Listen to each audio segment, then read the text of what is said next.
আপনাদের মাঝে একটা গরম গরম খবর নিয়ে আইফোন 16e নতুন ভার্সন আমাদের কাছে চলে আসছে। আইফোন 16e ভাই আজই চলে আসুন আনবক্সিং থেকে। আইফোন 16e এক হাতের ফোন ইউজ করতে হলে চলে আসতে হবে আনবক্সিং থেকে নিত্য নতুন সব নতুন ডিভাইস নিয়ে আপনাদের মাঝে আবার চলে আসলাম। আইফোন 16e 2025-এর ভার্সন একবারে রিলিজ করছে, মাত্র 4 দিন হলো। এখনই আমাদের কাছে চলে আসছে iPhone 16e 128GB Singapore variant.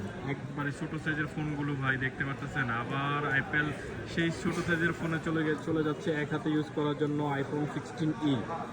তাই সবচেয়ে বেস্ট প্রাইস দেওয়ার জন্য আমাদের সাথে থাকার জন্য ধন্যবাদ, আপনাদেরকে অসংখ্য ধন্যবাদ। এই যে আইফোন 16e ভাই, বক্সটা খুলতে পারবো না, দেখাইতে পারলাম না, ফ্রি বুক করা ছিল, তাই কাস্টমারকে আমরা ইনটেক মালটা দেওয়ার জন্য নিয়ে আসলাম প্রস্তুত। ভাই আজই চলে আসুন আনবক্সিং থেকে আইফোন 16e নেওয়ার জন্য।